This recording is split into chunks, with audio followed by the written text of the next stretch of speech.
Muy buenas noches, pues ya son las 8 de la noche, yo soy Cintia Dávalos y a nombre del titular de este espacio, Leonardo Curcio, le doy la cordial bienvenida ya al espacio de tele. Estábamos escuchando a Celine Dion, esta cantante que ha inspirado y ha movido corazones con muchos temas, que lamentablemente tuvo que cancelar su gira para este año debido a su enfermedad, pero bueno, la estaremos escuchando a lo largo de esta hora. Y ahora vámonos con más información. Luego de que el Congreso peruano lo declaró persona non grata, el presidente Andrés Manuel López Obrador rompió relaciones económicas y sociales con Perú. Detalló que esto será durante el tiempo que Dina Boluarte sea la presidenta y el mandatario explicó que entregará a Chile la presidencia pro tempore de la Alianza del Pacífico. Por su parte, la presidenta de Perú, Dina Boluarte, respondió que el presidente López Obrador tiene mucha ignorancia para tanta inteligencia del pueblo mexicano. Escuchemos. Respecto de las palabras del señor López allá en México, pues un poco haciendo retórica a lo que él dice, yo diría mucha ignorancia para tanta inteligencia de un pueblo mexicano. Gracias.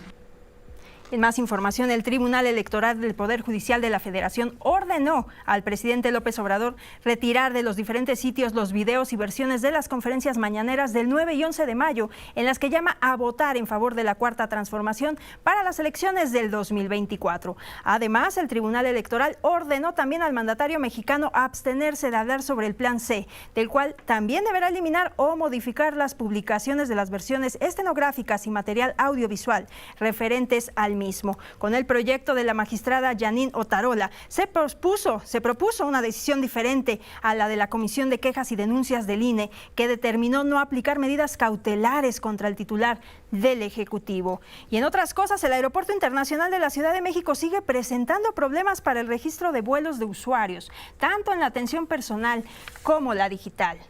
Y en información económica, el Producto Interno Bruto incrementó en 1.0% en el primer trimestre del año en comparación con el trimestre de 2022. Esto ya lo informó el INEGI. Y en los primeros 3 meses de 2023, el PIB de las actividades terciarias creció 1.5%. El de las secundarias avanzó 0.6% y el de las primarias disminuyó 2.8% respecto al trimestre anterior. El semáforo de la alerta volcánica del Popocatépetl se mantiene en amarillo fase 3. Ya la Coordinación Nacional de Protección Civil detalló que persiste la señal de vibración y se han presentado exhalaciones pequeñas, mas no se han registrado explosiones. Escuelas de los 40 municipios cercanos al volcán Popocatépetl regresarán a clases presenciales el lunes 29 de mayo. Y el gobierno de Puebla determinó que 1.057.867 alumnos de 4.501 escuelas y 57.373 docentes regresarán a sus actividades normales. Esto debido a que la actividad volcánica ha disminuido.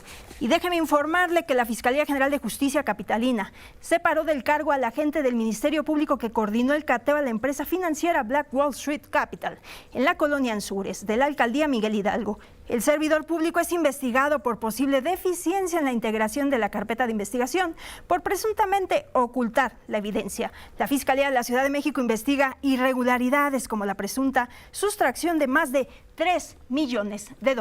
Hasta aquí un poco del avance de la información. Yo voy a una pausa y regresamos. 8 de la noche con 8 minutos. Escuchamos de fondo a Celine Dion con esta maravillosa voz. Y ahora vamos a los temas de la mañanera, en donde Sara Pablo pues nos va a tener todos los detalles de lo que ocurrió esta mañana y cuáles fueron los temas importantes. Muy buenas noches, Sara, ¿cómo estás? Lo único que lamento es no poder ir a Machu Picchu, ironizó el presidente Andrés Manuel López Obrador, luego de que el Congreso de Perú lo declaró persona non grata y puso pausa a las relaciones bilaterales. Agradeció a los legisladores que votaron en contra y reiteró que es necesario que se convoque a nuevas elecciones en ese país, se reponga el procedimiento. También ratificó que no entregará la presidencia de la Alianza del Pacífico a Dina Boluarte, presidenta de Perú, a quien considera usurpadora y espuria, y a quien criticó por aferrarse al poder a pesar de tener niveles de aceptación del 33%.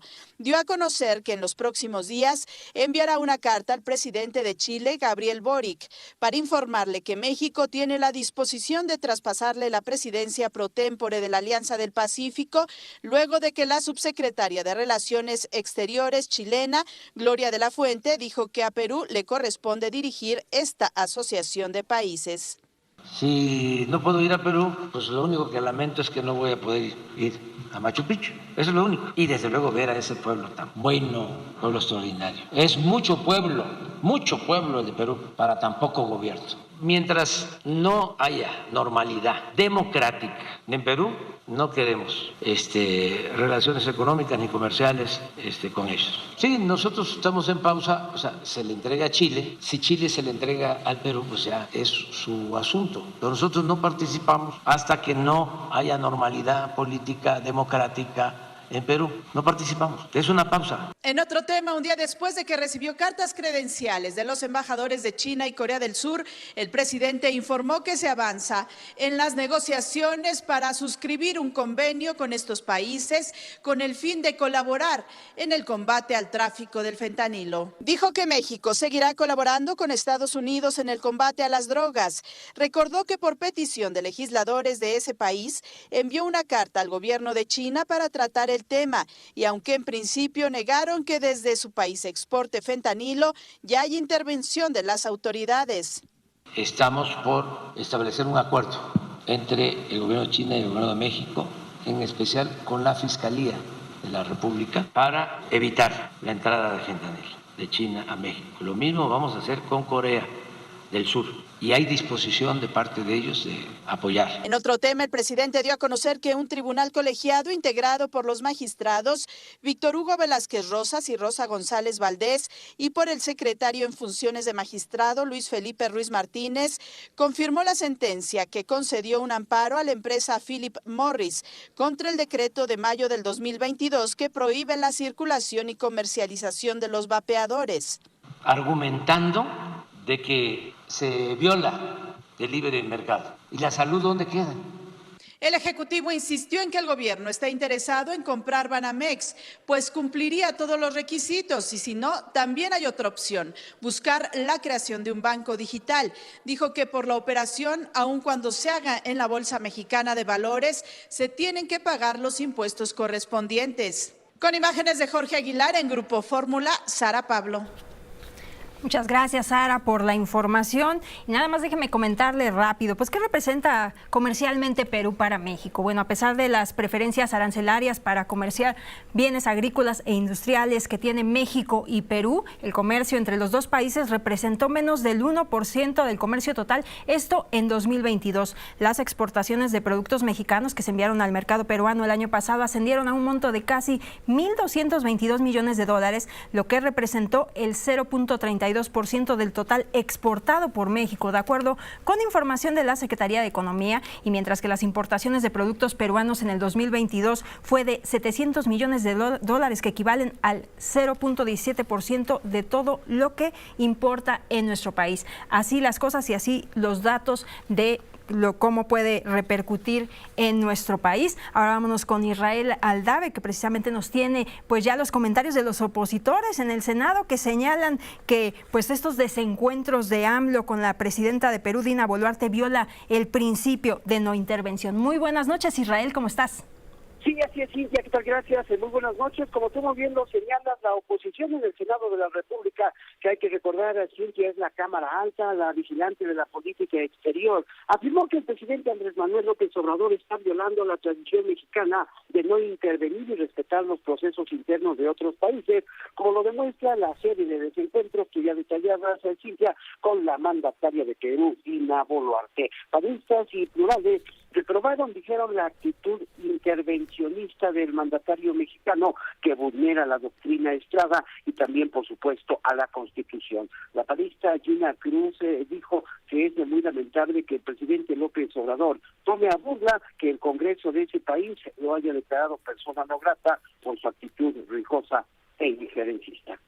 Pues qué lamentable que tome con tanta ligereza y con burla precisamente lo que ha establecido, declarado el Congreso de Perú, precisamente por su intervención o por sus comentarios o por su injerencia en la política del Perú y queriendo proteger pues obviamente a personas que políticamente pues no han actuado conforme deberían en su país, ¿no? Pero no nada más es Perú, ya también se ha enfrentado en Bolivia, en Guatemala. Por su parte, Cintia, en el plural, Gustavo Madero dijo que López Obrador no puede exhibir sus juicios y prejuicios en materia de política exterior. Y hoy se está violentando esa norma, pues casi sagrada de la tradición mexicana, sí, de respetar y no intervenir en procesos internos. Realmente el presidente de la República está exhibiendo sus juicios y prejuicios contra actores políticos de otros países. Cintia, ambos legisladores lamentaron que la Comisión de Relaciones de la Cámara Alta, que preside el morenista Héctor Vasconcelos, hasta este momento sigue siendo omisa al no abordar y pedir cuentas al Ejecutivo, pero también al canciller Marcelo Ebrard, por estos excesos que dijeron están cometiendo en materia diplomática los integrantes de la autollamada Cuarta Transformación. Cintia, el reporte.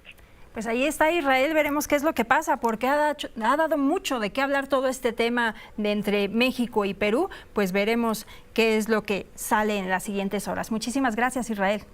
A tus órdenes, muy buenas noches. Y ahora vámonos a otras cosas. La Sala Superior del Tribunal del Poder de Justicia de la Federación determinó que el presidente Andrés Manuel López Obrador pues debe abstenerse de mencionar el Plan C y borrar parcialmente pues las conferencias matutinas en las que abordó este tema. Andrea Meraz, muy buenas noches, ¿cómo estás? Buenas noches, Cintia. Pues sí, este llamado Plan C, en el que el presidente Andrés Manuel López Obrador pedía votar por la transformación y así consolidar una mayoría calificada en el Congreso, llamado que se dio el pasado 9 y 11 de mayo, tendrá que ser eliminado de las cuentas oficiales de la Presidencia de la República, tanto en video como en las versiones estenográficas. Esto es parte de lo que avala el Tribunal Electoral del Poder Judicial de la Federación al aprobar por unanimidad de los magistrados, de los 7, que el presidente sí incurrió en un ilícito electoral. Y es que también dice que esto puede afectar en la actual contienda electoral que se está dando en el Estado de México y tanto en Coahuila, y pues por mayoría de votos este proyecto de Yanín Otola-Humala-Cid revoca la decisión de la Comisión de Quejas y Denuncias del Instituto Nacional Electoral de otorgar medidas cautelares contra el presidente Andrés Manuel López Obrador. También hay que recordar que el presidente tendrá que abstenerse a hacer este tipo de llamados para no incurrir en violaciones a la Constitución en materia pues electoral, debido a las medidas cautelares que el día de hoy se le están dando a través de esta sentencia que se dio en una sesión privada que tuvimos los medios de comunicación oportunidad de conocer de esta decisión solamente por fuentes que nos fueron brindando orientación sobre esta decisión que otorga el Tribunal Electoral, y pues ya hemos visto algunas reacciones por parte de los morenistas respecto a esta sentencia, que al menos en el caso de los videos y de las versiones estenográficas tendrán que ser eliminadas a más tardar en 24 horas.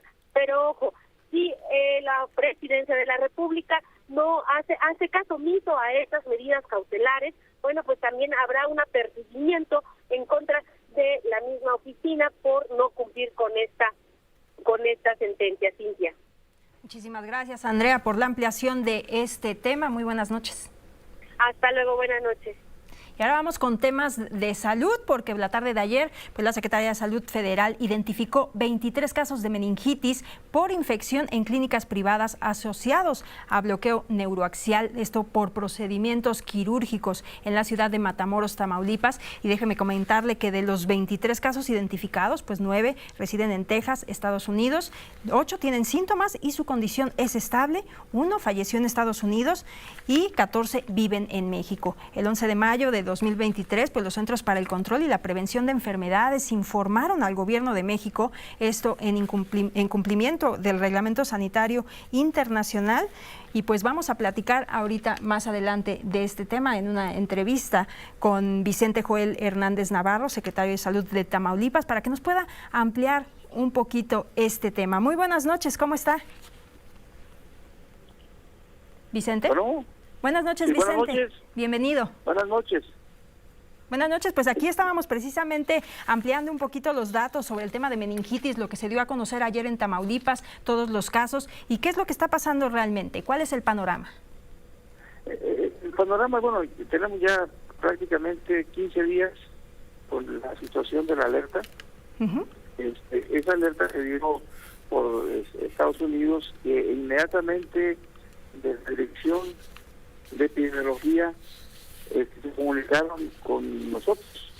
Y nos alertaron de esta circunstancia de unas pacientes que se habían infectado neurológicamente por un bloqueo, y todas ellas operadas en 2 clínicas.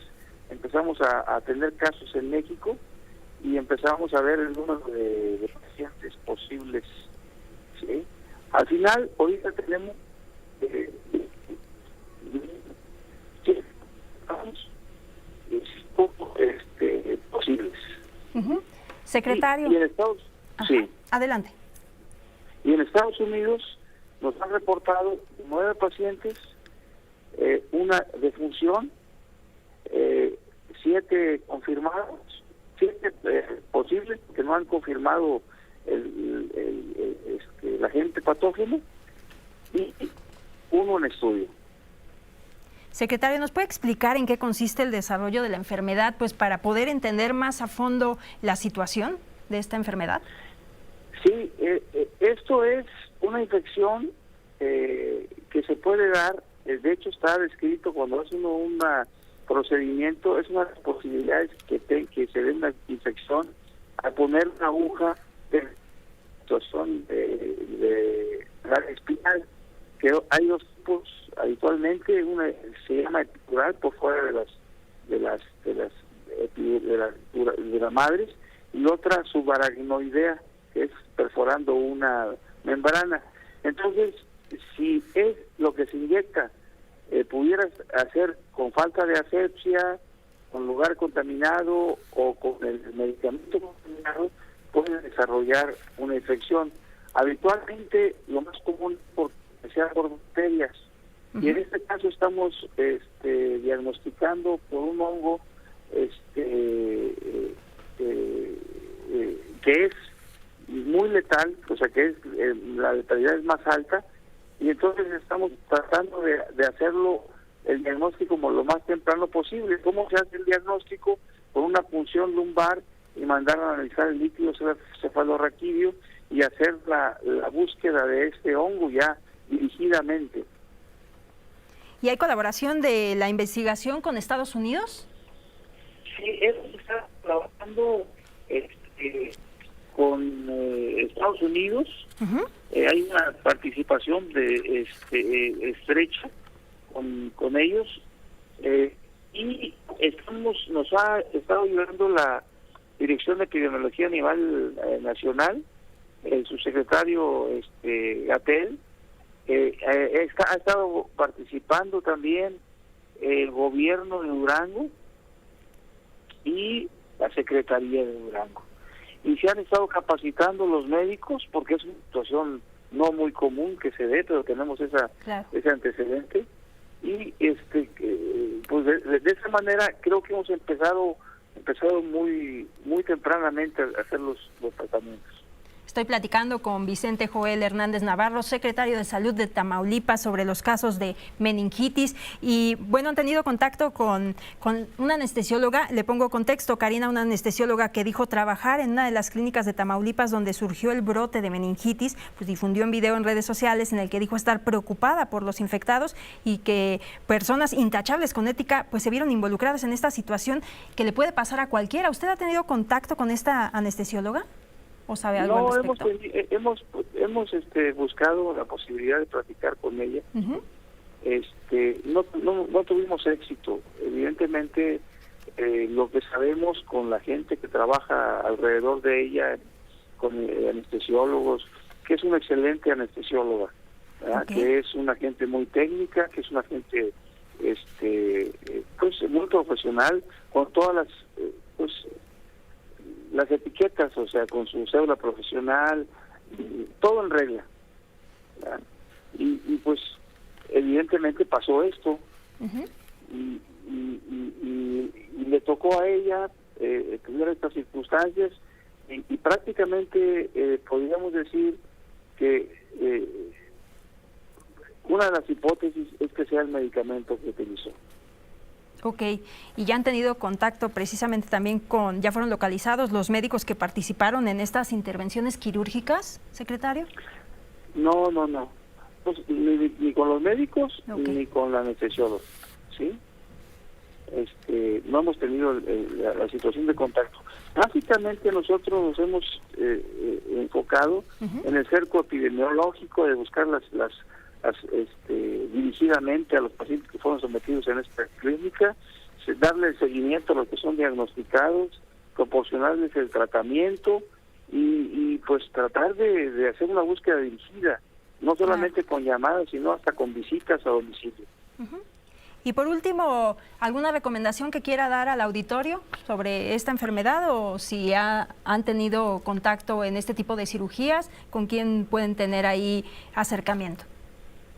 Mire, qué bueno que menciona eso, porque en la búsqueda intencionada hemos generado en el Hospital General de Matamoros un área de triage, en donde todo aquel paciente que se ha operado en estas clínicas pueda, al mínimo síntoma, irse y revisar, inclusive simplemente porque para revisarse, para checarse, porque fue operado en esta clínica, es suficiente para que ahí lo atiendan.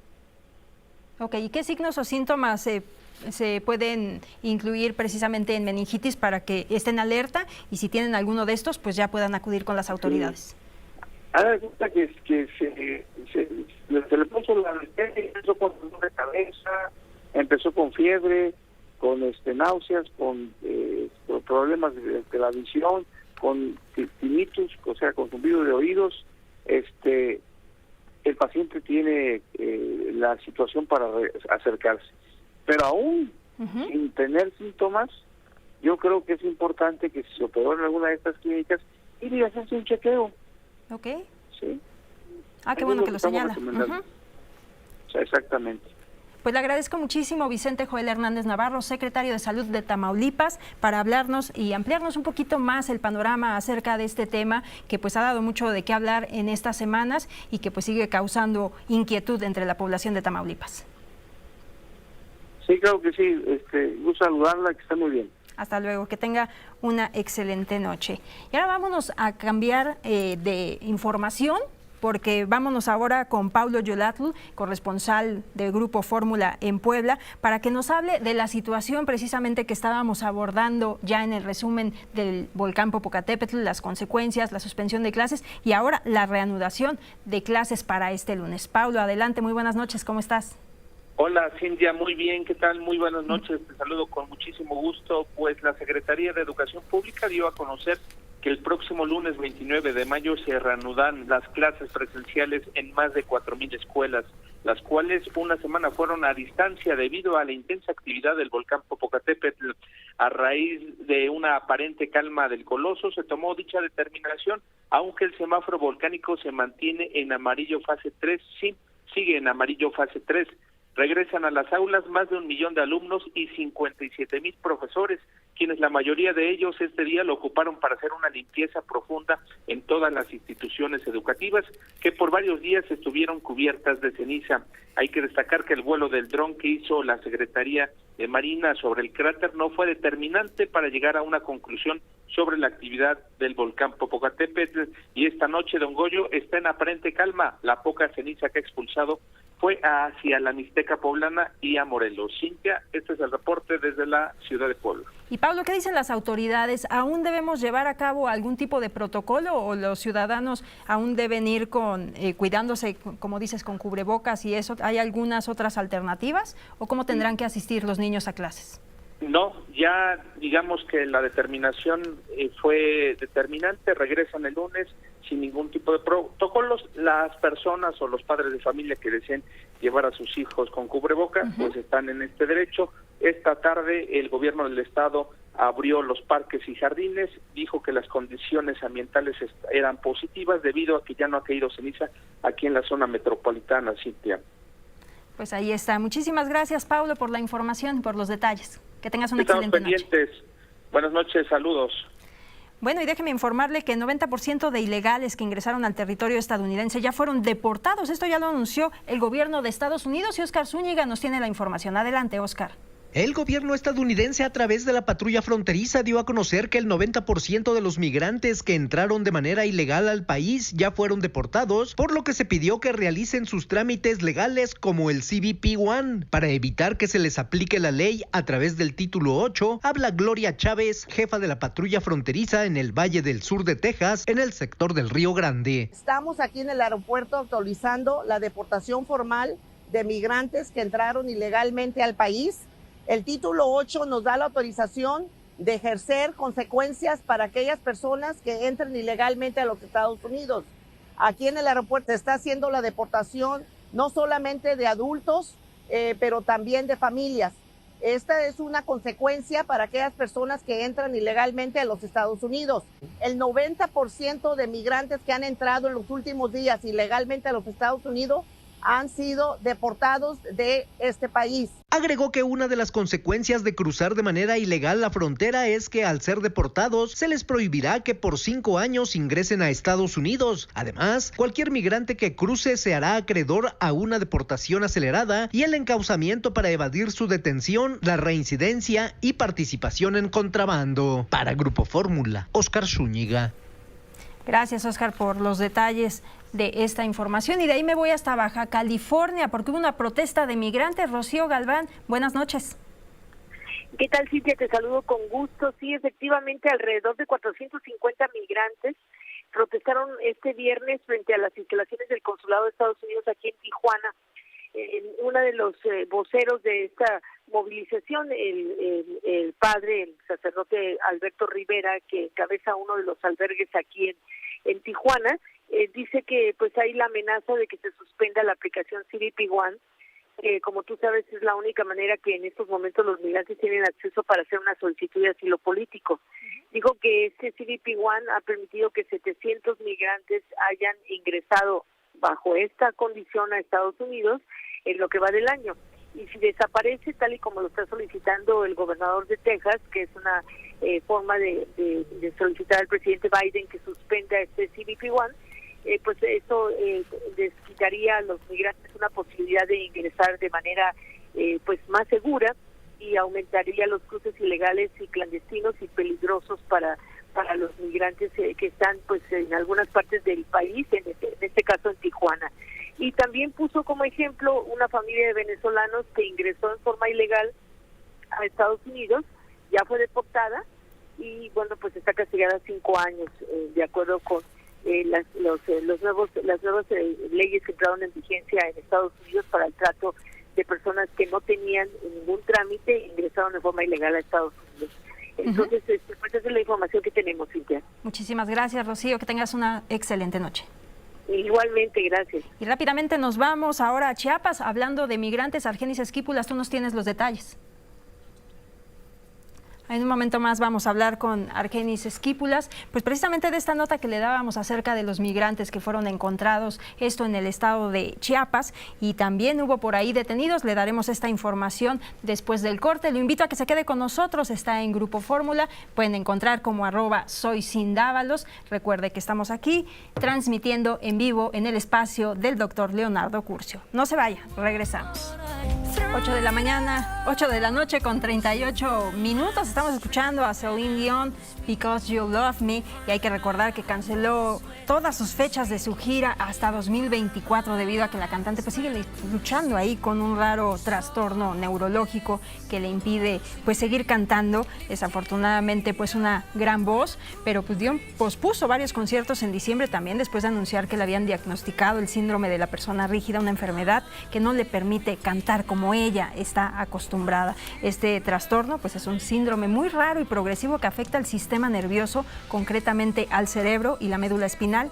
Esto según el Instituto Nacional de Trastornos Neurológicos y Accidentes Cerebrovasculares. Desgraciadamente pues estos espasmos afectan a todos los aspectos de su vida diaria y a veces pues le causan dificultades hasta para caminar y no le permiten utilizar las cuerdas vocales para cantar, pues como ella sabe cantarle a su público. Una lamentable noticia de Celine Dion. Y ahora vamos a temas internacionales, porque la inflación en Estados Unidos creció a 4.4% anual en abril. De acuerdo con el Departamento de Comercio, la inflación en abril llegó al 0.4%, superior al 0.1% registrado en marzo.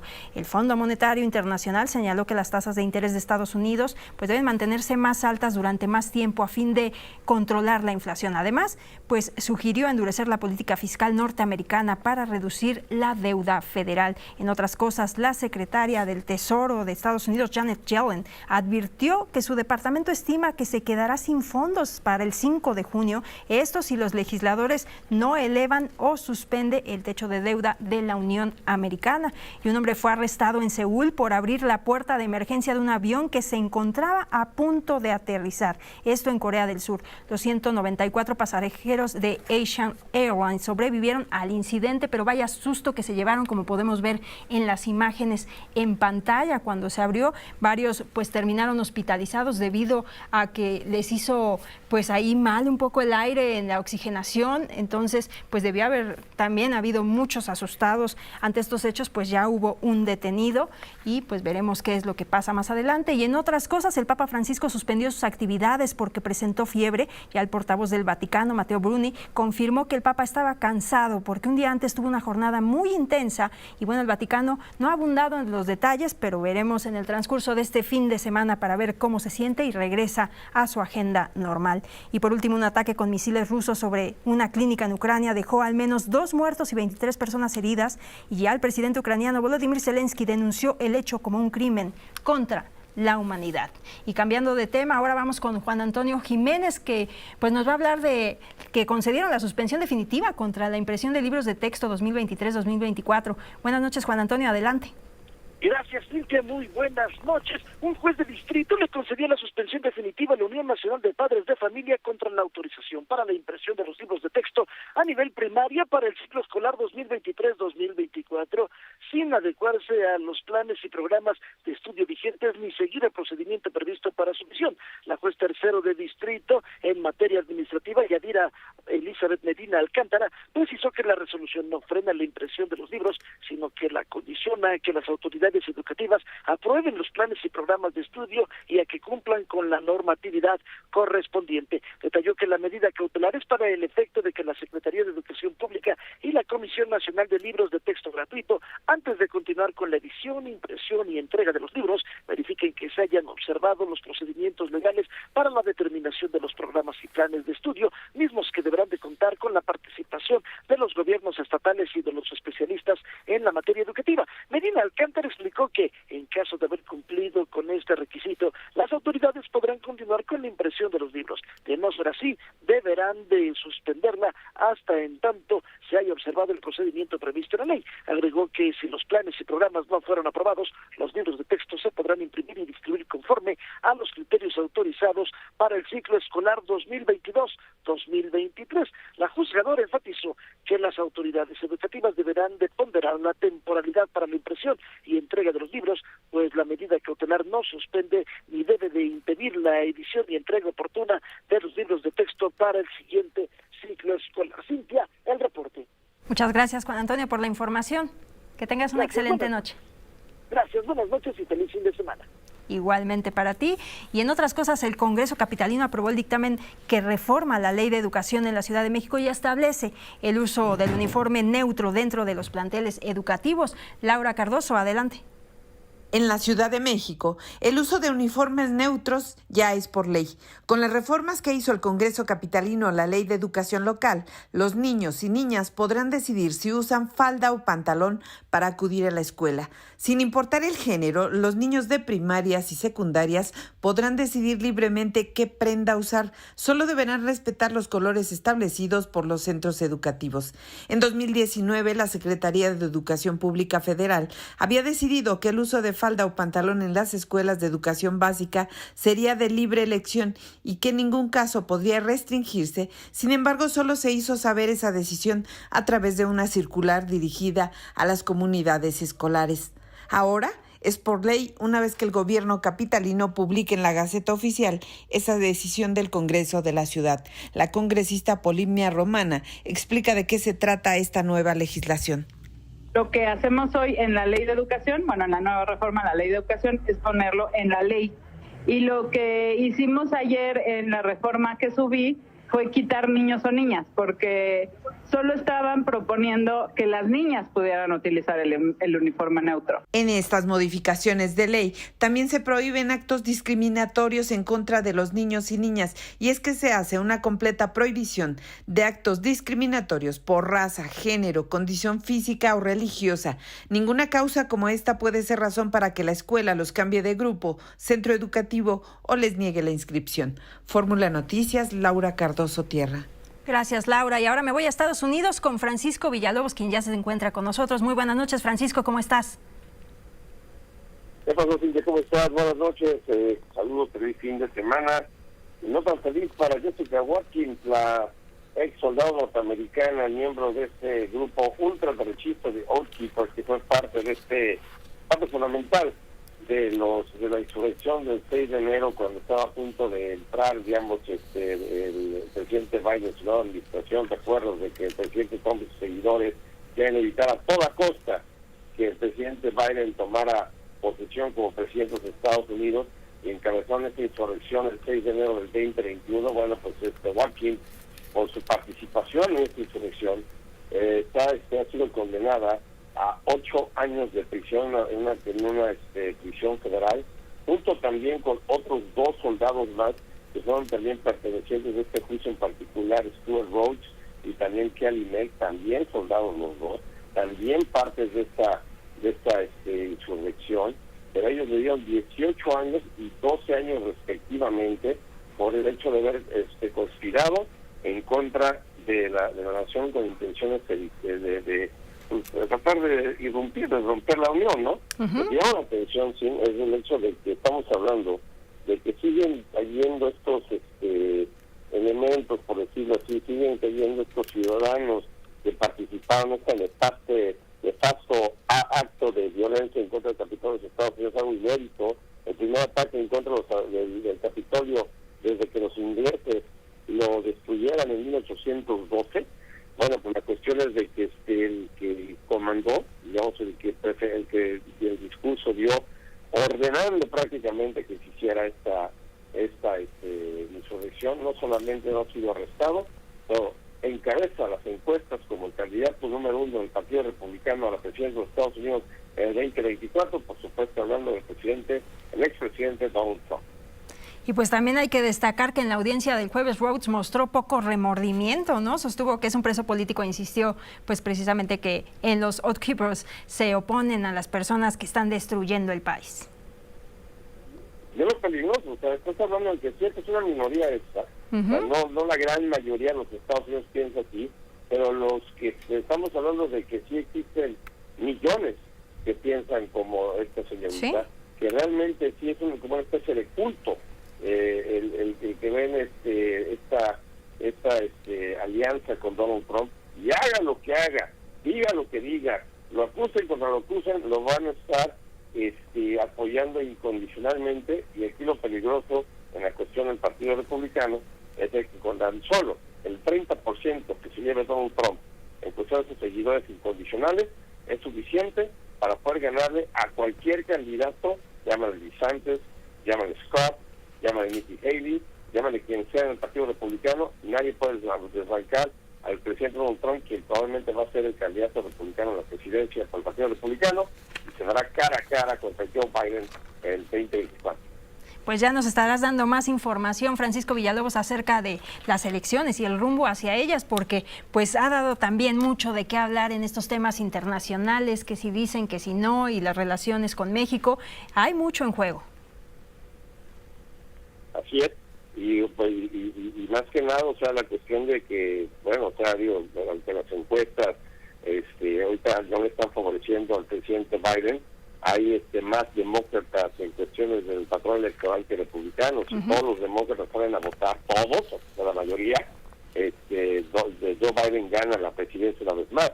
Ahorita, obviamente, las encuestas se ven totalmente, digan todo lo contrario, pero los especialistas políticos y demócratas están seguros de que un matchup entre Donald Trump y Joe Biden podría ganar la reelección por el hecho de que la gran mayoría de los norteamericanos no quieren otro Donald Trump, por mucho que ahorita sea popular en el Partido Republicano. Pues veremos a ver qué es lo que pasa. Muchísimas gracias, Francisco, por enlazarte con nosotros. Que tengas muy buena noche. Saludos por allá. Un beso, un abrazo a todos. Feliz fin de semana. Cuídense mucho. Un abrazo de vuelta y ahora vamos a temas económicos. Jenny Valencia, adelante. La economía en México creció 1% en el primer trimestre de este año y 3.7% a tasa anual. De acuerdo con el INEGI, el Producto Interno Bruto aumentó 1% en los primeros 3 meses de este año, su mejor dato desde el segundo trimestre del año pasado, sumando 6 trimestres consecutivos con crecimiento, situación que no se veía desde el primer trimestre del año 2016. Cabe destacar que la economía creció en este primer trimestre del año debido a que las actividades terciarias que tienen que ver con el comercio, servicios y turismo avanzó 1.5%, el de secundarias o actividad industrial 0.6%, aunque en el caso de las actividades primarias relacionadas con el campo disminuyó 2.8% con respecto al trimestre anterior. Asimismo, a tasa anual la economía del país creció 3.7% debido a que las actividades terciarias crecieron 4.2%, las primarias 2.9% y las secundarias 2.4%. Para Grupo Fórmula, Jenny Valencia. Muchísimas gracias, Jenny, por la información. Y en más temas internacionales, pues vamos a ver qué pasa precisamente por el supertifón. Mario García, nos tienes los detalles. Adelante. El tifón Mawar, que golpeó el miércoles la isla de Guam, sigue ganando fuerza y se dirige ahora hacia el norte de Filipinas y Taiwán con vientos de hasta 260 km por hora. Las previsiones apuntan a que el centro de la tormenta pasará a cientos de kilómetros del norte de Luzón, la isla más habitada de Filipinas. Así, varias localidades del centro, sur y el norte del país han suspendido las clases viernes y sábado como forma de prevención ante la inminente llegada del ciclón. La Administración de Servicios Astronómicos, Geofísicos y Atmosféricos de Filipinas informó de que Mawar se localiza a 1.700 kilómetros de la parte este de la isla de Luzón. Asimismo, indicó que el paso del supertifón podrá traer intensas lluvias que podrían desencadenar inundaciones o deslizamientos de tierra. La noche del miércoles, la isla de Guam, un territorio no incorporado a Estados Unidos en Micronesia, fue azotada por este tifón. Allí ha dejado un rastro de destrucción, a pesar de que no se han registrado víctimas mortales ni heridos de gravedad. Pues hablando precisamente del clima, ¿qué es lo que va a pasar este fin de semana en la Ciudad de México? Alberto Hernández Unzón, meteorólogo, tú nos tienes pues apuntado ahí el pronóstico del tiempo para este fin de semana. ¿Cómo vamos a estar? Muy buenas noches, Alberto. Muy buenas noches, sí, qué gusto en saludarte. Aumento en la intensidad de los sistemas de tormentas para este fin de semana, sobre todo en toda la zona norte del país. Para la Ciudad de México, 26 grados centígrados va a aumentar la temperatura, pero el domingo posibilidad de tormenta eléctrica, Cintia, así que hay que prepararse, ya se vienen las lluvias, hay 4 ondas tropicales en el Atlántico avanzando, serían las primeras ondas tropicales para iniciar el mes de junio, y ya con un aumento importante en cuanto a las lluvias, y como bien comentas, pues ya empieza también la actividad de los ciclones tropicales, como se está viviendo allá en el Pacífico Occidental con este tifón que tiene 325 kilómetros por hora de ráfagas. Cintia. Pues ahí los datos. ¿Y va a seguir lloviendo esta tarde-noche? Para la madrugada. No hay tanta posibilidad, ya disminuyó la condición inestable. A partir del fin de semana ya veremos cómo cambia la situación. Todo el Pacífico muy bien el tiempo, más de 33 grados centígrados, Acapulco, Manzanillo, Vallarta, Cancún 30 grados con tormenta eléctrica, Mérida 34 y Villahermosa 35 grados centígrados. Pues ahí está la información para que no los agarre desprevenidos este fin de semana. Pues te agradezco mucho, Alberto Hernández Unzón, por la información. Que tengas una excelente noche. Igualmente, fuerte abrazo. Hasta luego.